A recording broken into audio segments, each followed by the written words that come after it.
You know, there's a good chance all you've been hearing or even been talking about this past week is the Asgard. Why is that? All right, this is not a hype piece. In fact, when I first saw the Asgard, I didn't get what all the fuss was about. It's big, it ain't cheap, and you can risk destroying your ship, putting one of them pop-locking tanks in the back of it. But so many folks slap down their credit card or move some store credit around to get in the pilot seat. I had to figure out what was going on. So let's have a look-see into why it has been crushing it in the Star Citizen community.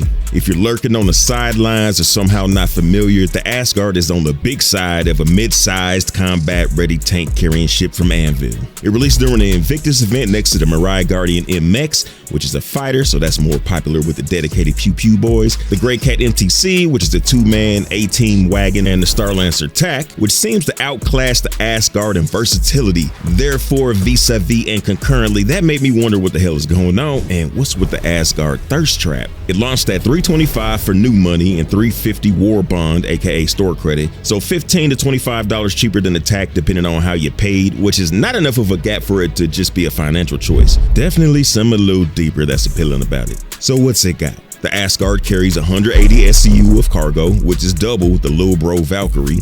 Or you could park a Nova in the back like a big body Cadillac, or throw some Furies in there or some combination of a few vehicles. You can get them dogs barking with a grand total of 6 size 3 guns, plus a man turret with a pair of size 4s, and 16 size 3 missiles to make the ladies whistle. And if the occasion arises, you got some door tourists for when you cutting across the field with Charlie everywhere. So we got that heat now. If you're gonna compare it to other ships, you think about the Lil Bro Valkyrie, which has half the cargo and a bunch of drop seats, Hercules, which was the first and only ship to carry a tank before Invictus, and the Starlancers, which can carry an MTC or an Ursa, and depending on which one you got, either has half the cargo of the Asgard or 44 SCU more cargo. Asgard is built to carry that bouncy ass tank around, so you would think of it as a group-focused assault ship, but surprisingly, the design is conducive to good old solo play, so the pilot ends up with a smorgasbord of firepower, no need for a bunch of gunners. It can multi-role anything from bunker running and looting to hauling payloads of human waste. Move vehicles, defend or engage threats to an extent, and the 4 size 2 shields will help it live to fight another day, all solo or with 1 or 2 players. A lot of folks talk about how great crew play is, because it is, it just is. But most of the time, folks are out there living their space dream solo dolo. The Valkyrie doesn't have a lot of pilot firepower, so its best shot at surviving the day while solo is just a run if you by yourself. The Starlancer TAC has a couple heavy Chevy dual size 4s in the pilot's hands. It's got 2 size 4 shields and ain't shy about pulling up uninvited, but it's almost double the length of the Asgard, so it's big and slow moving like you'd expect, which makes reaching its potential effectiveness relies heavily on having asses in seats. So the Asgard, having less of a crew burden, definitely factored into the popularity summit. Still, pound for pound, the TAC feels like the better closed fist, which we'll get into a little later. Being a solid solo player ship definitely had its allure, but that's still not enough to explain why everybody and their mama's mama jumped on the Asgard train. CIG had multiple offerings at Invictus, but the Asgard just stole the show. And I believe it was more of a psychological dopamine hit than a good clean stats analysis. Once it released, everybody either saw or felt that unprecedented maneuverability. It ain't nobody's definition of a speedy, sleek-looking hottie body. It's 48.7 meters, which is a few meters shy of the Redeemer, but as folks have said, it maneuvers like a ship half its size. If you're watching a video and see a big body ship moving like Simone Biles, you gonna start taking a little notice. Combine that with the power fantasy of 6 size 3s putting holes in ships like an acupuncturist with the shakes, then you get to licking your lips a little bit. But if you've been around for a while, you already know that it's gonna be all quick and agile now, but then CIG gonna rebalance it back to flying more like the big boxy ship that it is. Don't believe me? Ask Polaris, MSR, Corsair owners, etc., etc. It's what they do. Serenity now, insanity later. Anywho, it's an Anvil ship, so there's the rugged military identity that the brand is known for. Back when I first started, folks would talk about the Hornet like, little piece of advice. You see a Hornet, You do what we do. Run. Run your ass off. Anvil's got a reputation for beasting, and I'm not saying this swayed folks into buying it, but it's a little subliminal piece that may have kept the door open in the back of folks' minds. It's a simple ship. For me, it's a little too simple. Just looks like a big empty ship with an even less comfortable living area than the Valk, but it speaks to simplicity. No hanger juggling, no heavy system micromanagement, unless it's stock, you know that cooler be taking up all the resources. Let's not pretend FOMO didn't factor in, at least a little bit. Shiny new ship out there, carries a tank, moves like capoeira, prominently displayed at the brand new ship show layout, starts popping up in videos. Folks are talking about buying it or already did and out there having fun with it while you looking at your rusty Lincoln log of a ship. It was then that the rationalization started to take hold. I mean, it ain't gonna cost that much if I upgrade from my Lincoln log ship. I could buy this now, and when they nerf it or something better comes out later, I'll just, just say you want it, man. A few minutes of talking yourself into it later, there you are behind the sticks going, weak. It ain't the first or the last time you put on a show of pretending to delay gratification, and I'm not judging. I'm just saying, when you see everybody else having fun with the hot new, you don't want to sit in the corner with them Lincoln logs debating on sharpening them up into a shank. Now, I would be remiss if I didn't reiterate the fact that the Star Lancer TAC was sitting right next to it at the show. The TAC is a threat in that charcoal and red fit like a spacey C-130. 2 dual-size 5-man turrets, 2 size 4 remote dockers on the bridge, size 3 missiles all over the place. The thing has rear-facing missiles, man, to make a good first impression on pursuers, then make them look like they got the chicken pox. It's got a comfortable living area to toast one after a victory, the best jump seats. You can argue if they're better than the Prowler's book. How many people fly a Prowler? Doors open right up in front of the seats so you don't lose a step getting out. Med bay with 2 beds. Solid cargo bay / hangar that can haul a NERSA or an MTC when you drop the gun with room to spare. And if that somehow ain't enough, it's got a hangar, man. When the heat's around the corner, a Fury can pop out the top like an angry hornet and start stinging the hell out of folks with you. There's nothing else they could have squeezed in that ship. You can live on that ship indefinitely. It's versatile as has every single thing you could ask for. And because of all that, it's missing what the Asgard has. Simplicity. Asgard can shoot, haul, and transport with no help. If your dream is to haul goods or vehicles and slap a black eye on anybody in your way, this is the ship. And it looks good, looking kind of like a Halo Pelican or a military space APC. Wouldn't say I'm the biggest fan of the TAC's exterior. I don't dislike it either. It's like one of those strongman competitors that be pulling trucks and lifting tires. It's kind of fat looking, but you know there's muscle buried underneath. Bonafide case of it's what's on the inside that counts. Asgard's a solo play boss, but how well does it scale with a team? The answer is not as well. You got the pilot seat covered and you can take on the gunner, and really soon here an engineer will be helpful in combat, but really the gunner can probably double as an engineer for the most part. But that's it. Beyond that, anybody else in the ship will be bored pretty quick till you land. At that point, you can get your ground ops on when you roll out the tank or ballista or whatever sitting in the back. Then everybody's having a good time. Really, that's where I personally see the value. Not the cargo hauling or combat, because there's better ships for that, but in player-created ground ops. Before, you had to bring a Hurt to carry a tank and all the vehicles you wanted to the shoot 'em up barbecue. Most likely, there were 2 or 3 Hurts sucking up all the white man's frames.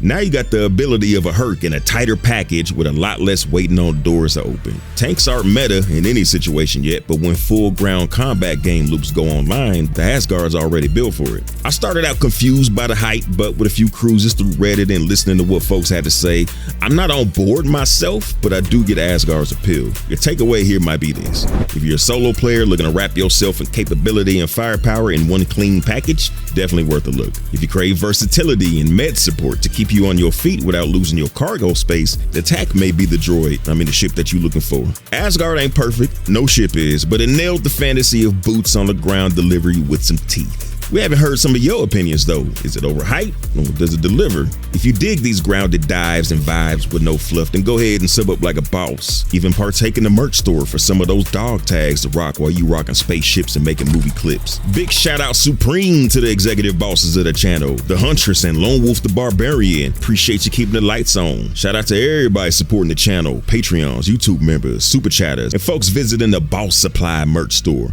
Fly dirty citizens.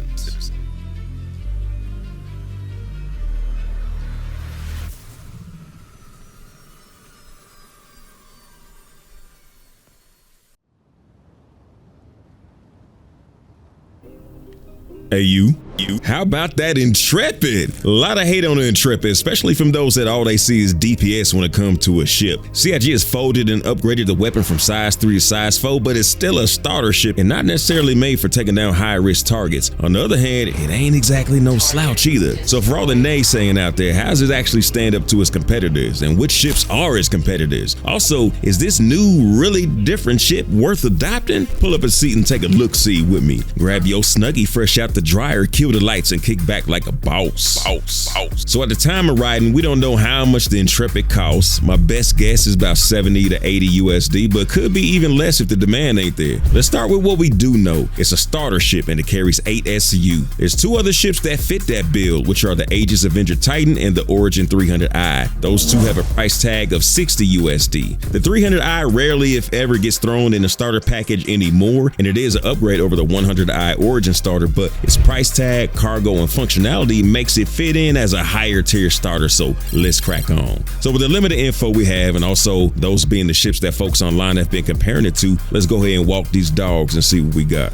Intrepid is a very unique design within Star Citizen, but it does share some inspiration with ships in other games. It's got the off-center cockpit design like the Homeworld series Kushan/Hagaran Scout, but the Intrepid has added wings for atmospheric flight love, and a weapon for the occasions where you'd actually want to bear down on the target. Hard to tell in the Homeworld furball, so I'm not sure the Scout has any weapons to actually fire. It just does a little recon then heads back home. The Intrepid interior puts you in the mind of what the Elite Dangerous Imperial Courier could be hiding behind the seat. Both pilot seats are nestled in a narrow cockpit with accent lights breaking up the darkness, and at the rear of the seats you'll be presented with a door slightly behind.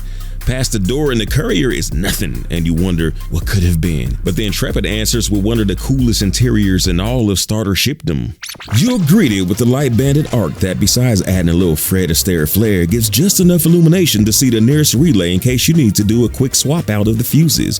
When the door opens, you got your Crusader branding in the passageway, followed by a few components small enough to pull out in that limited space. Turn the corner and you've got the best dedicated bedroom a starter ship can deliver. The cozy bed features padded walls, various light settings, and a multifunctional display in case you need to crank the shield power in a hurry. The rest of the quarters comes complete with a suit locker, 1.5 SCU of personal storage space, 6-piece gun rack plus large weapon rack, triple shelf unit, kitchenette with a cappuccino maker, food matron, and dual mini cooler, as well as a dining space with cup holders to keep you dry during shake and bake maneuvers, and ensuite with no toilet paper or 3 seashells. Turning a quarter out of the hab to the rear of the ship brings you to the threshold of where the space magic happens. The bulk of your ship components are housed inside with enough room for repair or replacement. Across the way is an engineering station to track down any issues or required maintenance throughout the ship. I could be mistaken, but I think this might be the first starter ship to have this. Actually, I think I'm kind of sure. Both port and starboard sides of the room house 4 SCU of cargo each, which you're able to access from within the room, as well as raise and lower the grids for external access. It's just a great layout, utilizing the asymmetry of the exterior to create an interior that's simple to navigate and stuffed with comforts and convenience that typically don't get the starter ship stamp. Titan and 300i interiors are pretty basic in comparison. At least in the 300, you're wrapped in 360 degrees of beautimous materials and style. The toilet makes you want to stuff yourself with torpedo burritos ASAP. The Titan doesn't even give you a bucket. They used to leave you snacks on the Titan bed. Now they're like, if you eat anything, didn't have to go, where would you go? For the most part, with starter ships, it usually comes down to which ship tickles your sci-fi fantasy the most. The Reliant is a space transformer. The Nomad is a futuristic pickup truck. The Cutter is Lone Star's RV without the comfort of a shag carpet. Pretty much whatever looks the part in your mind. But after you've flown other ships and considered it a little more, what makes a ship a solid choice for an everyday driver is the flexibility to do just about anything at a moment's notice and have a reasonable chance to survive it. Utility plus either durability, firepower, or elusiveness. These are all starter ships, so they're just not going to be built like a Star Destroyer, absorbing fire from every direction and wiping out frigates left and right. The ability to kick rocks and get out of dodge as fast as possible is an understated asset to have in the game, especially with starter ships. Live to fight another day should be up there with make sure your helmet is on before you walk into space. Unless you're a top combat pilot looking to take on a challenge at a disadvantage, it's better to shove everything in your ship and get out quicker than influencers pushing crypto. The 300i is probably at the biggest disadvantage here. It's quick and got a little firepower, but if you're on the ground trying to load up your legitimate salvage like Vash with the Taksu Tat and ride out before enemies close in, you gotta run toward the front of the ship, open the hole, then run to the back of the ship, load up what you got, then run back to the front of the ship, wait for the ladder to come down, and then start making your way to the cockpit. If you're in a hurry because you hear somebody coming, by the time you get in the seat, they probably already hovering above you recording a "Am I a joke to you" meme. The Intrepid does it better. You can open up and load boxes from the same area, and if you're really in a hurry, you can just open a door and throw an entire SCU box in the door. Plus, there's no ladder with an animation to slow you down. Now, the Titan is probably best suited for a quick getaway. Being able to just open the back ramp, pull in boxes, and run straight to the cockpit is the fastest way to turn and burn when the heat's around the corner. Then again, the Intrepid emissions are also way lower than the other ships, making it much harder to spot and keep track of. All three are quick as you'd expect when it comes to starter ships. They're not the fastest nor the slowest, they fall in the middle of the fray. Intrepid is a few meters shorter than the 300, but wider than both the 300i and the Titan, and when the stats are revealed, I believe we will find that it has much more mass. And since this Dragon Mode wagon is quick, but not as quick as these two, 35 meters per second slower in SEM and maxing out at 1225 is 200 meters per second slower in nav mode. Intrepid shields is its Achilles heel in combat. The Titan and 300i both have two size 1 shields, while the Intrepid has a single size 1. In an engagement with more than one attacker, Intrepid has to rely on hit and run tactics that can separate the enemies, because it won't be able to take sustained fire from a flanking opponent. The available resources from the stock power plant can fill engines and weapon slots to the brim while still maintaining enough power for the weapons, making what's been called a disadvantage into an advantage. What folks are overlooking is that with the Intrepid having a single energy gun, it can regenerate its shots much quicker and with less resources than ships with 2 or more weapons. It takes 8 seconds to completely discharge its weapons and then refills it in 5. And if you burst fire it, it can recover the shots indefinitely. This means that you can maintain sustained fire for as long as you want and eventually take down shields much larger than you would think, and even destroy large ships if you can avoid their fire lanes. It's not likely to be an everyday occurrence, but it makes someone with this starter ship a valuable, viable squad mate that can continually harass a larger target without having to lay off and recharge weapons. Now that we stepping into a new system where the distances can leave you stuck in the middle of nowhere and fuel is damn near a currency, it behooves you to keep your eye on the fuel gauge and know how far you can actually get in your starter ship. The Intrepid ain't scared to swim out into the vacuum now. It carries about 2.5 times more hydrogen fuel than the competition and can quantum travel more than twice as far. You want to make it back to base and pyro without getting stranded, hoping for a refuel ship to swing by and not rob you? You take the Intrepid. Side note, the 300i does scoop hydrogen, which increases its range in SCM mode. Just want to put that out there. We used to have a global ship inventory where as soon as you set foot on a ship, you could just start dragging items in and out of it. Now we've moved on to storage compartments not being just for show anymore. Items that you want to keep aboard your ship and have quick access to can go into your personal storage compartments rather than trying to keep track of which SCU box they're in or throwing them on the floor hoping they don't bounce around. Spare magazines, alternate armor sets, rare items like ancient artifacts you found on your long expedition to the Vandal strip club, whatever that thing is you received in the discreet packaging, throw it in your storage. It's an essential feature going forward. The storage right above the bed in Intrepid holds 1500K micro SCU, which is a convoluted measurement.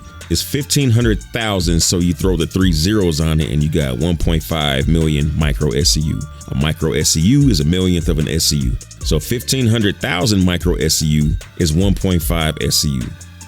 Hope you got that. 1.5 storage containers worth of storage space right above your sleeping little head. Hopefully it's sturdy. That's enough to collect all the Pokemon and put several armor sets in and still have room for your Adam Sandler movie collection. Wait, what? The 3-Bird at 650K micro SCU has less than half of what the Intrepid carries, which on one hand kind of sucks because you can't access your cargo from inside the ship, but on the other hand, carrying 1.5 SCU worth of stuff up and down the ladder or tractor beaming it in could get old quick. The Avenger Titan doesn't have any personal storage. Maybe it will get added in at some point, but not today. We won't need to deep dive into this, but the Crusader ship has a suit locker and the other two don't. That'll be important down the line. Obviously, the inventory screen is cool. You go through and you drag and drop and whatever. But this idea that you just said, it's almost like you know, your models in the background there. Yeah. Like if you want to show off your favorite armors, you know, there they are behind the shiny glass. And then to immediately just go right to it and be like, equip. I want that. Yeah. I think that's going to unlock a lot of cool gameplay. Yeah, that's something that Rich is really passionate about as well, because you know we have so many different types, and these like specializations, they kind of enhance the other styles of gameplay. So if you're in a dropship, for example, you don't want to be dropping into a hot war zone and then you're like, oh, okay, 1 minute, let me drag this and let me drag that. You want to be like, no, I want my combat. Yeah, I want to go straight to it. I want to get out there. I want to fight. So they kind of, all these little things that we're doing kind of start to complement one another, and it starts to feel more cohesive and what we intend. Yeah, when your ship's being attacked, you know what I mean, the lights are going off, you're really worried. You're not like, oh, hang on, let me open a menu. It's like people are coming. Yeah, you want the Doom shotgun gif, right? Like these guys are coming, well, boosh, and then it's gonna be cool. Between the fuel capacity and storage facilities, the Intrepid is by far the best ship for traveling, collecting things along the way. We don't know what its scanning suite is yet, but it's shaping up to be a long-range ship for the solo explorer. The big new hotness right now is the RSI Polaris Capital niceness. It's big, it's bold, it takes a decent amount of crew to be effective in dangerous situations. What else it is a big empty paradise for the hermit who wants to live outside of the cities and space stations in a state of self-sustainability. Since it has that impressive rooftop hangar, it's a great place for a lone wolf to store one of these ships. You use one of these starter ships for your excursions, then flying back to the Polaris home base. May not be what the vehicle team had in mind, but in the verse, you make your own rules about what you use things for. The Loot Crusader fits nicely in the Polaris hangar. It's a nice, comfortable Deep Space Nine runabout style ship when paired with the capital ship. You can park the Polaris well away from where you're going, take the Intrepid out, load it up with cargo or whatever you find, get out quick and bring it back to the Polaris without risking people boarding your bigger ship. Since it doesn't have space for a ground vehicle in the cargo area, its utility on an away mission takes a little bit of a hit, but you can take matters into your own hands and just tractor beam a small graph bike into the P-way to take with you. Now you got yourself a ground vehicle and your 8 SCU of cargo space stays intact. Unlike the Avenger Titan, the Titan gets real glitchy when you park a bike in the back if there's any boxes back there. You can manually tractor a bike in and out of it, but it'll take close to half the cargo space away from you. The 300i can't carry a hover bike, period. You'll have some nice buttery wood grain and lighting on deck, but you'll be 100% on foot with the 3-bird. So in a situation when you leave the mothership and land somewhere, scout ahead on a hover bike, then take out any enemies before returning with your ship to load it up with cargo, the Intrepid is going to be the better option. If you don't mind having just one or the other ground transportation of boxes, then either the Intrepid or the Titan will do. With the 300, you're limited to just boxes. While recording this video, I left the Polaris at a derelict station, hopped in the Intrepid, and went out for some bunker runs to beef up the amount of supplies, guns, and armor I could throw in the armory and mess hall. You know how those go. Bunker missions is the easiest. Forgot enemies also spawned outside the bunkers now.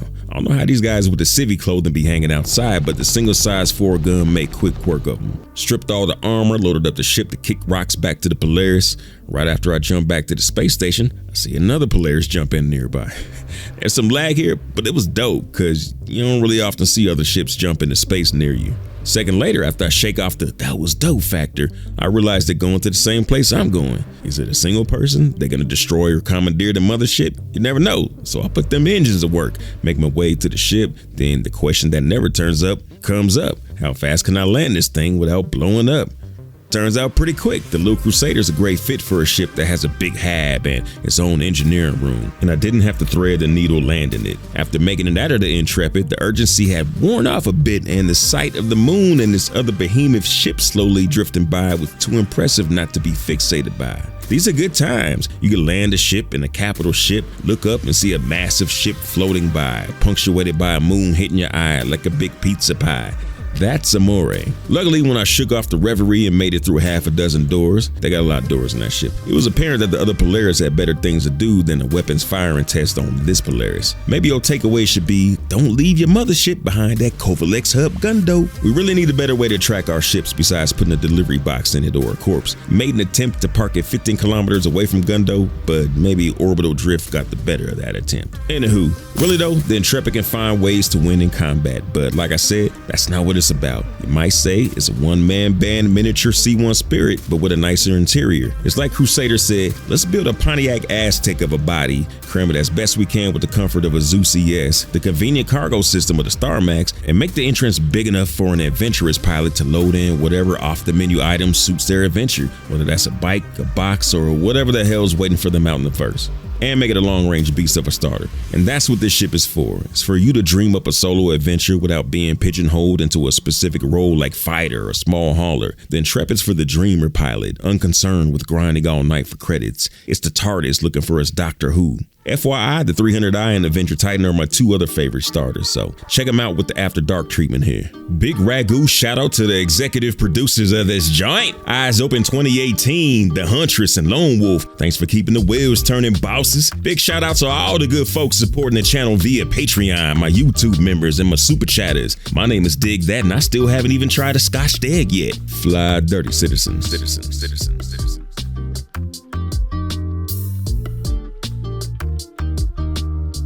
Good evening and morning to you. It's the end of November, aka IAE, aka Star Citizen Christmas. There's a lot of ships and whips to buy out there, with more coming as we make our way through the different manufacturers showcase. Day 1, we got the RSI Perseus, which so many people been waiting on since you was a wee lad in the verse back in 2020. The Perseus is guns and butter. Size 8 big boy turrets with smaller ballistics on Fire Group 2 to pepper up ships that's sliding past the main guns.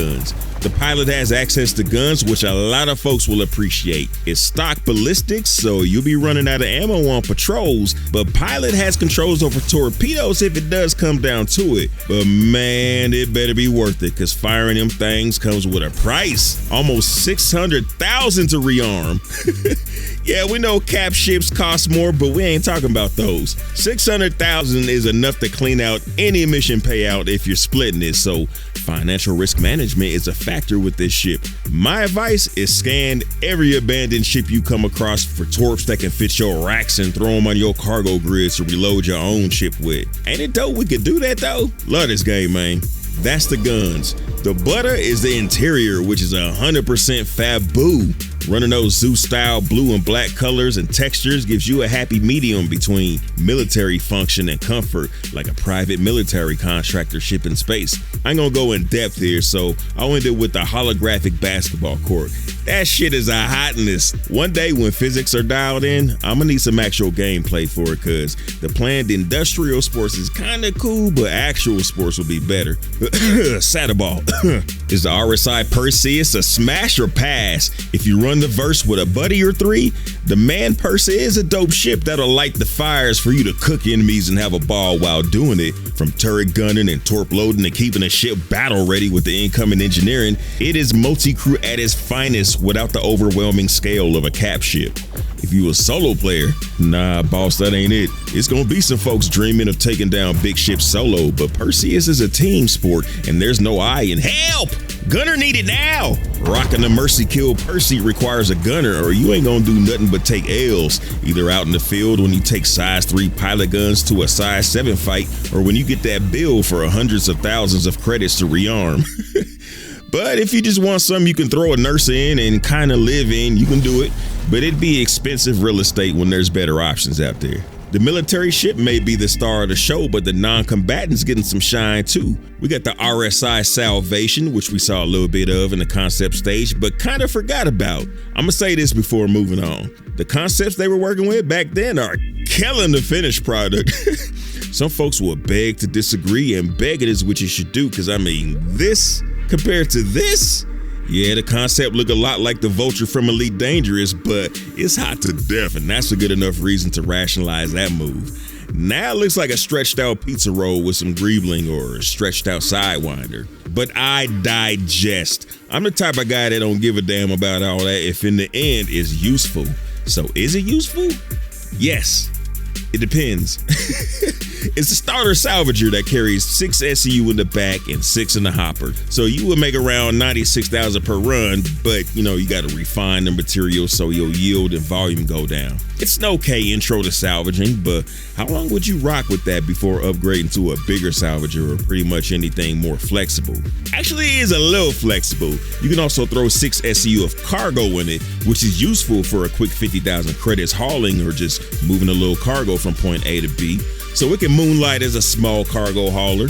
Where I really see it shining is as a companionship to non-capital ships, ships that typically don't get the benefit of being a mothership to smaller ships that can produce a profit. You can stuff prospectors, fortunes, and vultures in a Polaris or Idris that lets you go out into space, do some mining or salvaging, unload your haul into the motherships and then go back out, rinse and repeat till the mothership is full, or you just ready to call it a night.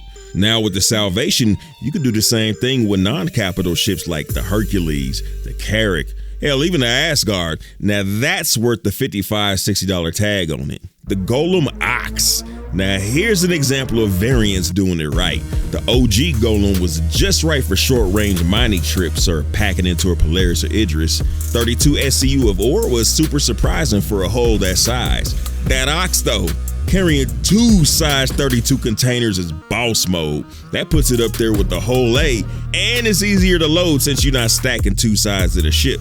This is almost on the level of the Raft as far as loading. And it's got a tractor beam on the boom arm? Come on, man. That means you can pull up to the new freight elevators and get in and out like her man on the way home.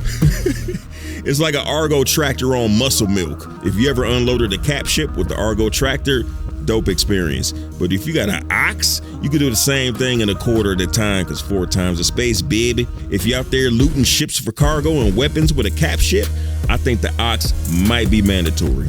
L22 Alpha Wolf. Just makes you sound certified when you say it out loud. Not a whole lot to say here. The L21 Wolf is a better lover than a fighter in my 100% personal opinion. It's a sexy, flexy work of art that you wait on till Sunday, then mount up and throw on your flying goggles to blow through the clouds in for the experience. Then you park it in the most visible location in your hangar for folks to look at. It's a Jay Leno collector's classic.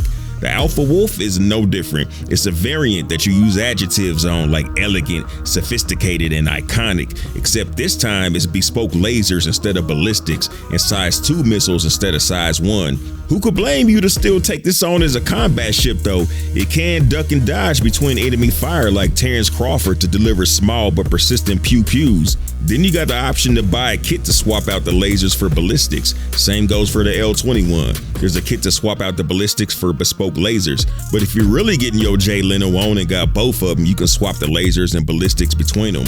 Smash or pass? This is a luxury piece, not a fundamental play. If you got the extra coins, definitely a smash to hit the space autobahn and enjoy the speed. The Greycat MDC, variant of the previous MTC. Together they're the MXC. Definitely an upgrade for solo players or even groups that typically have a player in a donut coma sitting on the turret. Come stock with a ballistic PDC. Yeah, I know it's PDT, but a lot of us are already used to the word PDC from other games, so whatever. These will give you some protection while you trying to slurp up that last scoop of ramen noodles and wipe your face by automatically giving hostiles the butter-da-da-da-da. Ballistics will have more shine in patch 4.5 since they can penetrate shields to keep attackers busy putting out fires on their ships. But if you don't want to run home to reload, a laser variant's available to purchase in-game and a missile variant to give diving ships the chicken pox on their face. Best of all, they'll continue running security for you while you park it and hop out to handle your biz on foot. And that's a huge benefit. A determined player ain't gonna run for the hills from a single PDC, but it's enough of a deterrent from the typical cowards that only look for helpless targets instead of a real fight. For 45 to 50 bones, I expect this to sell like 80% off RAM sticks. Next year, we'll see the Mobile Fabrication Center version for some crafty out in the field. That brings us to the most divisive ship and my personal favorite so far, the Drake Mother Clipper. Ever since the Citizen Con where they showed that silhouette that was reminiscent of both the Drake Corsair and the Lambda class T4A shuttle, we've been drooling over this joint wondering what it could be. It's here now, and it is both Corsair and Star Wars-esque. This ship is so Mando, man. It's got a tall, narrow fuselage like the Razor Crest and just 2 meters longer, so a Jawa might need a little more time to disassemble it. Then again, like somebody pointed out, it also looks like a Jawa truck with wings. Can we also get a Jawa sandcrawler, please and thank you? It's 4.5 meters wider than the Razor Crest and 7.5 meters taller. The Mando mover drew inspiration from the A-10 Warthog, which you can see in the top-mounted engines, but Corsair lowered them closer to amidships, which is a solid move that makes them more distinct from the shape of the cutter. Plus, with the wings mounted to them, it lowers the height restrictions of where it can squeeze into. And I don't know about y'all, but the damn 3 different sizes of engines goes hard, boss. It was like, yeah, the engines ain't symmetrical, but we don't give a For anybody wondering, the wings only operate with the landing gear, so you can't retract them for regular flight and you can't land with them extended. Even the interior got the Razor Crest vibe. Different materials, but the same verticality and skeletal, unadorned look that makes a Drake a Drake. They said they designed it for the generalist playstyle. That is me, and that might be you too. If it is, this got a little bit of everything. 4 size 3s to show the space bullies they ain't had a big enough bowl of porridge to be pulling up on you like that. 12 SCU cargo grid to run anything from a quick hauling job to buy a new component, or to loot weapons and gold from that other shit that overstayed its welcome at the back alley brawl. The thing got a med bed, so you can run those ground ops without worrying about waking up thousands of megameters away with an IV drip in your arm looking for a way to get back for that revenge kill. And a crafting fabricator? I saw it and was like, nah, can't be. But yes, you can craft up some crafty out in the middle of space without sacrificing the limited cargo space you got. A lot of folks think corpulence is a sign of opulence, aka big ships equal big money makers. But it'll be lone wolves and ships like this crafting their way up the financial food chain without attracting a lot of attention. I love that a lot of folks don't like it. I don't want to see everybody out flying the same ship as me. I'm trying to get my Mando on in them space lanes, so go ahead and find you something else to fly that appeals to the masses. At $135 a war bond, this and the Cuddy Red are the least expensive ships that'll get you a med bed and a regular bed to log out in.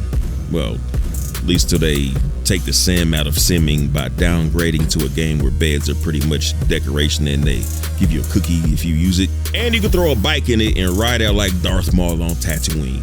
While everybody's trying to find a parking space in the Perseus, I'm gonna be out there making it happen in the Clippy, because all Clippy wants to do is help. Since right now you can buy all the ships, let's go ahead and run down the 2025 releases. We ain't gonna go deep, but here's the tea on them. The Apollos. A lot of folks think the Apollo medevac and triage are too big, but I think they feel like an actual starship. Make me feel like a man in the helm of Captain Crusher's medical ship. The med bed options mean you're never running out of respawn space or have to run back to base to heal with your Civil War level injuries. 32 SCU with half on port, half on starboard mean you and the buddy can loot all day and keep your boxes organized so you ain't fist fighting over whose Pico plushie is whose.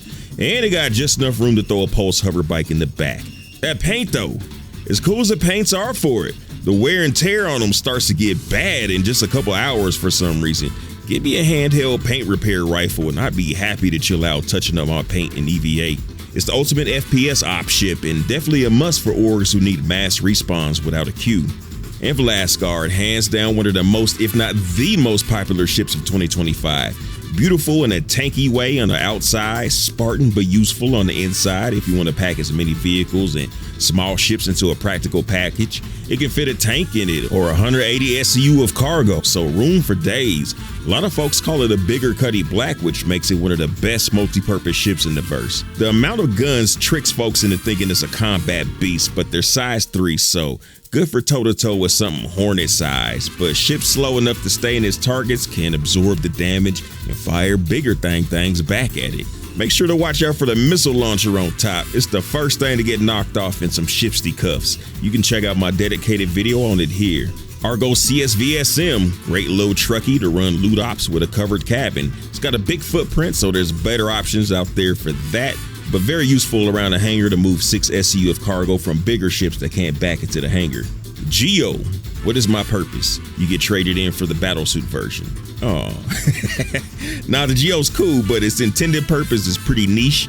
Personally, I like going out and doing some ATLS mining in the middle of nowhere, then dumping the boxes on my ship. It's probably not for everybody, but it does jump though, which is kind of worth it just for that, whether you use it or not. Actually, where it's most useful is at the caves at Hather. Makes mining quicker and deadlier for you and everybody in the cave with you when you forget to toggle the laser power. And you need it down there to crack open the bigger rocks, so kind of mandatory for that gameplay or trading with the Bandu plug for the combat version. Greycat MTC, I dig the idea on paper. Little 18 wagon with a remote turret and some gun racks to hop out the whip and go to work. But now that the MDC is out, I just can't see it.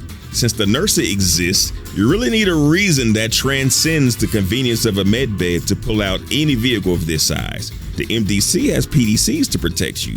What does this have? Visually, the Guardians, mwah!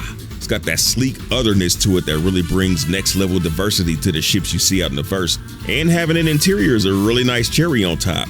The quarters are cozy with chill lighting when you're done pew-pewing. But for me though, and I'm only speaking for myself, That thing got a jaw softer than baby thighs. 3 times. A single missile has put me to soft death bed. If hangers had turntables, I'd definitely buy one in game to sit it on that and class up the joint, but you don't catch me fighting in it these days. L21 Wolf, pretty much see the L22 Wolf section from before.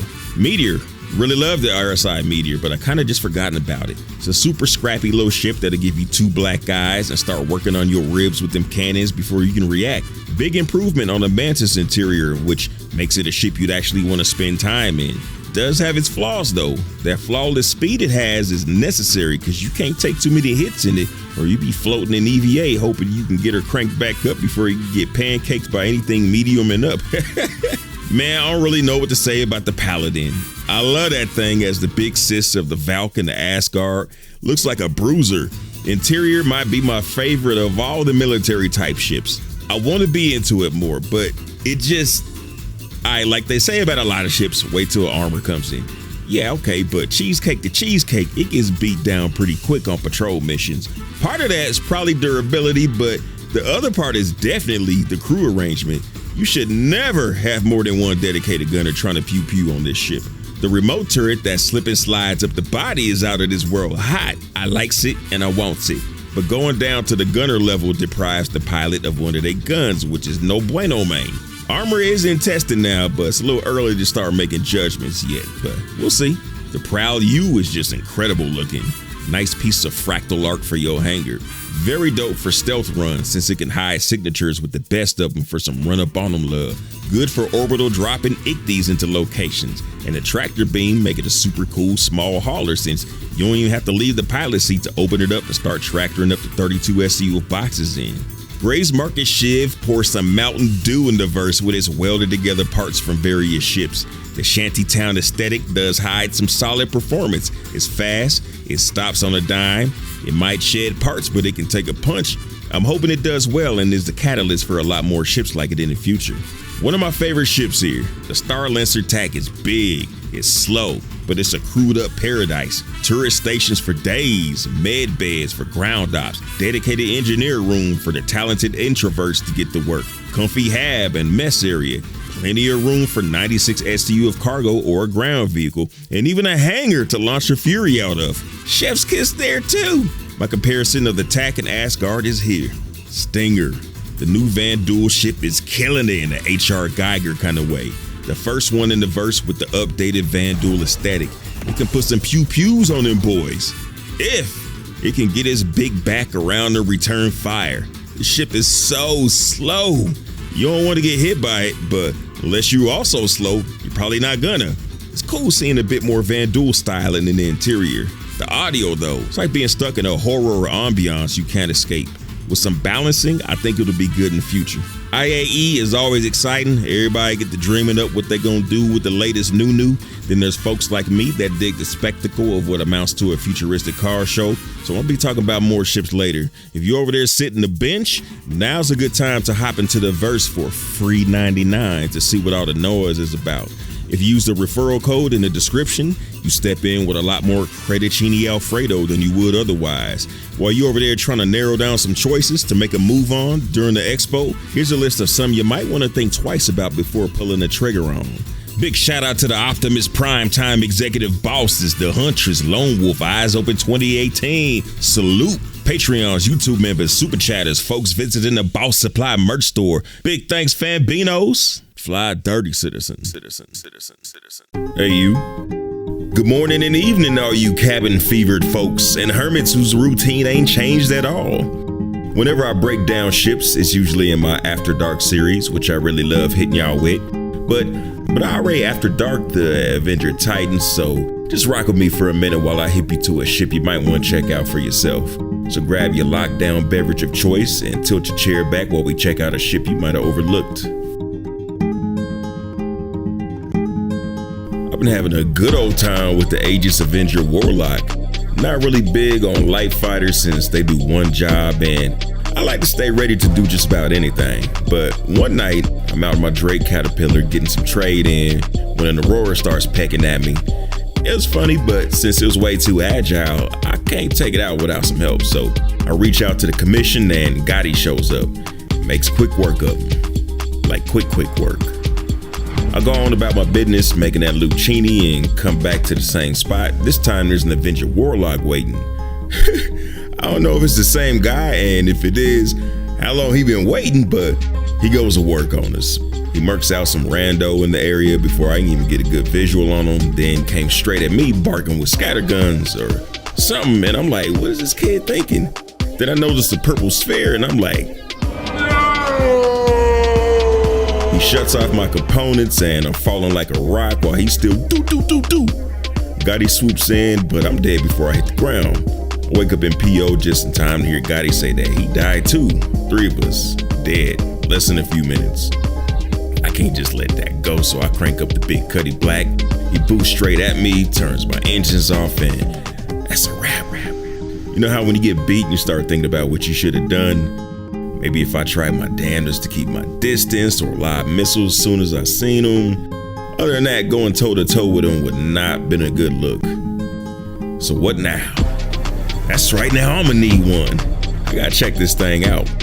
Hurston, Lorville, new deal, 1.1 million credits. Time to fly. Wait, it's still light fighter, so I gotta beef this thing up. Traded the stock autocannons for neutron autocannons, replaced the quantum drive with a civilian one.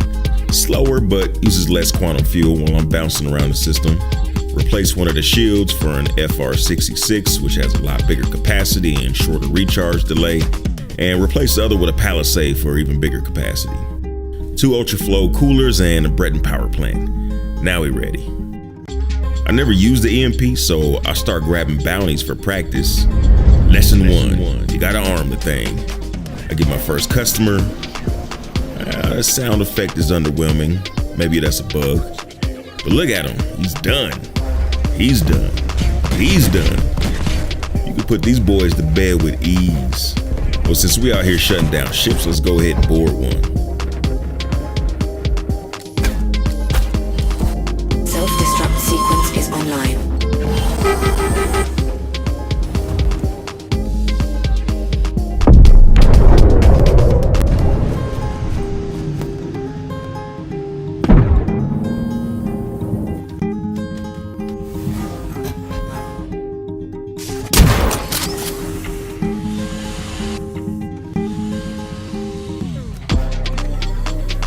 It's a little uncomfortable. Not a fan of this color, but the Valk is one of my favorite ships. I think we can go bigger though.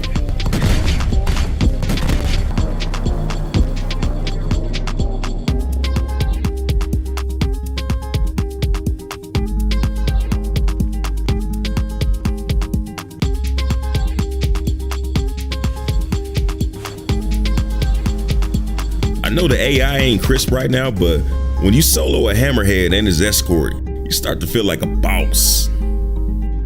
So this thing is unstoppable PvE. What about PvP though? Was the pilot just that good, or is it the ship? The opportunity to find out came the same way this thing started. Took my cat out for trading, and a small organization called Smashed or something were attempting to keep the trading outpost for themselves and attacking other traders. The warden and Manish shot up my cat while running a quantum enforcement device to keep me from jumping away. A warden and a Manish against a cat with no crew. The outcome's obvious, so while they were taking it down, I called in some commission members. Captain Rico and Space Pirate McMorgan show up, and I'm ready to hit them with the da-da-da-da-da. And I bring out the Warlock. Locked. Cocked. Ready to... I jump out of the ship somehow. But Space Pirate drops them both before I make it back down to the ship kiosk. The other org wanted some more, so we gave him some. I get out there, charge up, and let loose the first chance I get. Lesson 2, timing is everything. Once you trigger it, it takes a couple seconds for it to take effect. If you're in the joust, you got a good shot at missing them because they gotta be within 1,000 kilometers for it to work at all. It's more effective in close range, which is also dangerous. Easy to get popped running in the beeline to them. The times when you are able to get close enough to fire it off, human pilots can recover pretty quick. But the shields are dropping while they're doing it. If you capitalize on those moments, then you can punch way above your weight class and drop vanguards with prejudice like Crytek lawsuits.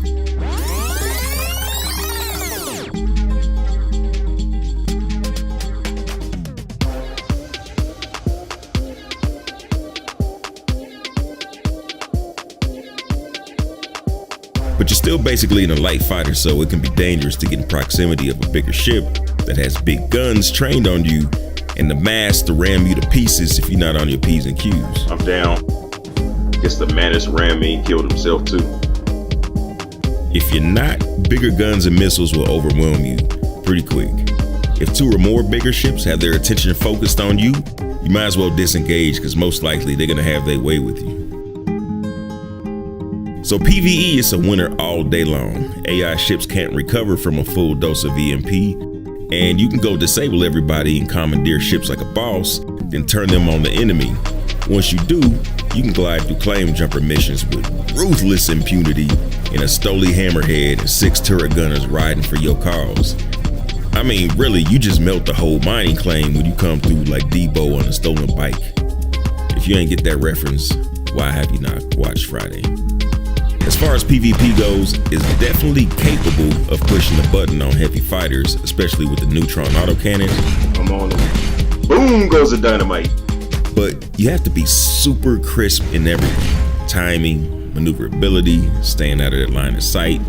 It's a good ship to practice dogfighting in since you get a bit of a safety net with the EMP blast, but know that you're not gonna walk in and wreck shop on actual players right off the bat.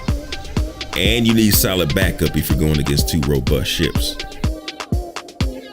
If you can pick your battlefield, atmospheres are the best place to fight. Enemy pilots in Atmo have to worry about restarting their ship and shields while they're in an uncontrolled dive, so take every advantage you can get. There's a bit of a weakness in the loadout I ran with, and that's leaving the stock G220s in play. Maybe it's a holdover from Elite Dangerous, but I prefer having some ballistics to fill in the gaps that energy weapons don't cover. Problem is, you get 400 rounds in each gun, and when that's depleted, half your firepower's gone till you leave and rearm. So attritions are a good option to clean up that concern. A lot of folks sleep on this ship. It's 85 USD, which is $30 more than the Titan, and a little over 300,000 credits more in game. So you look at it and you kind of go, well, I can't trade in it, and it doesn't seem as capable as a dedicated fighter. But what you get for the credits is very worth it though. It's 1.1 million, which is about the same as a base Gladius, and priced in between the Arrow and the base Hornet. You don't get the weapon hardpoints of a Hornet or the speed of an Arrow, but you get a devastating weapon, space to carry boxes, room to stretch your legs out in QT, and a bed to log out in when you're too tired to make it to a station. Plus it opens up some shipboarding gameplay, which gives you a full NPC turret crew and a means to make quick money in combat missions. When we get the handheld tractor beam, it'll be a great way to kickstart a pirating career. Disable a ship, transfer goods to a friend's hold, done. Somebody need help losing the cops after a prison escape? EMP to the rescue. Super versatile for complete knops, super fun ship to play with. But hey man, I'm just a brother out here tossing gems. It's on you if you want to throw on the gloves and catch them. So go out there in your ship of choice and fly dirty, Citizen. 07. For the longest, there was always that, I wish this vehicle could carry a cargo box, or I wish that vehicle was a little smaller to fit in my ship, or I wish the cargo bay was a little wider so I could get this vehicle in the back. No more. No more of that. It's the weirdest cool little addition we had in a while. It's the Argo Atlas moment again, except on 4 wheels. All of a sudden, your bunker runs get better, your loot goblin desires get better fed, and the ships that you already have in your hangar get more useful. It's the Greycat UTV, ladies and germs. Let's break it down. It's got gun racks. The lights are nice and bright, and it's not exactly sexy, but it's got a cool little rugged look to it, kind of like me. But the only thing you really need to know is it fits in just about anything within reason. When you hop in this seat, you realize it's not the fastest thing on 4 wheels. On a long straightaway, you can probably get up to about 30 meters a second, but right now everything seems a little slower than it used to be. I don't know if that's just me, but I feel it. What's with the drop-down runner board though? The Salvation has some, but they make sense because you can stand on them to access things on top of the ship.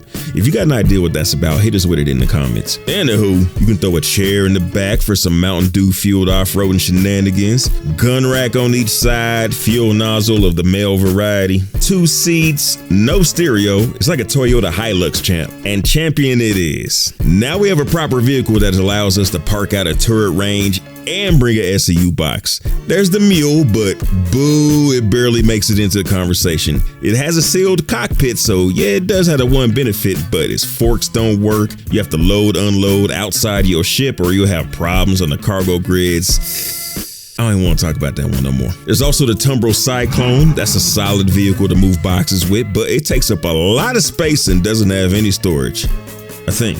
Watch somebody in the comments say something like, there's storage under the left mud flap or something. It does have gun racks though. You might not necessarily need all these things, but they are nice to have that might be even nicer when the armor classes come online and spaces at a premium. The CSV SM can carry 4 SU, but it's about as big as a Cyclone. That one will be better for carrying your plushies and number 2 pencils from building to building when we start building bases. Here's what's important now though. For the first time in a good while, I get surprised. I pull the cutter up the ship elevator and drive the UTV over to it, expecting nothing. Figure at best once I get to the top of the ramp, the wheels will get hung up on the interior sides, or it just won't make it in for whatever reason. Pops right in the cutter. The cutter might got a flat ass, but you can still back a UTV in that joint without getting a UTI. A lot of folks love the cutter, and this opens up more possibilities with it. It ain't exactly made out of paper mache, but it ain't the ship you want to be in when a hostile tourist start firing. Now you can pull up on a distro or a bunker, park as far out of range as you want, then pop the hatch and the off-road vehicle comes flying out. I mean, you could always pack a small bike in there before, but now you can take an SCU crate with you and loot up like a boss. It's magnifico. You might be saying you could do that with a mule. Yeah, kinda, but like I said, cargo grid issues.